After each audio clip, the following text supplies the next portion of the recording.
What's up, guys? I recently bought this tank about a month ago, and my plan for it was to be a simple, repeatable, good-looking tank so then anybody else can replicate this. So the gravel I used was Carib Sea Peace River gravel, and I love the color and I love the grain size, and in fact, I'm using the same product but the saltwater version of it on my saltwater tank. The grain size is perfect because it has the properties of gravel, but it looks like sand, so you get the best of both worlds. For me, sand is a pain in the butt because it's hard to gravel vacuum, you can't really have strong flow with it, and it can form gas pockets if you start slacking. I would use sand in a species-specific tank where the fish need it, but in a community tank like this, I'd much rather use gravel. I try to avoid sand like I avoid people who sleep with their jeans on, or people who still bring up whether pineapples should be on pizza as a conversation starter. Like, we're not in 2017 anymore. Moving on from my pointless rant, I decided to use an inert substrate because I don't think a planted substrate would be a good choice, as it's expensive and delicate. I want something I can rescape and mess around with. Plus, I can use and have used root tabs to get the same effect, but to a lesser degree. I think the root tabs would eventually disintegrate and make a dirt pocket, but at least it's easier to clean since they're only in some areas.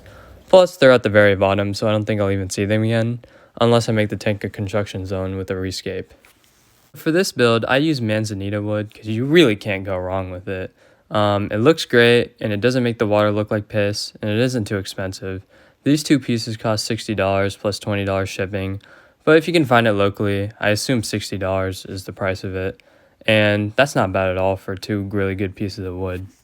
So the equipment I use is an Eheim heater and a Eheim 2217 canister filter because they're reliable and they last a long time. I also use the Sun UV sterilizer because it cuts down on pathogens and algae, but they're not really necessary, to be honest. I just have them because, I only have 2 tanks. In regards to a super simple planted tank, I think Carib Sea Peace River gravel and Manzanita Wood are 2 really good options when it comes to aesthetics and cost.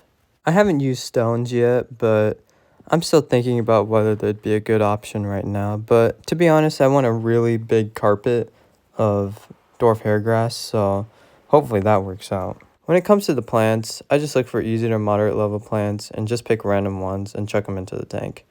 There's no rhyme or reason to it, just like when vegetarians put every vegetable known to man in their sub at Subway.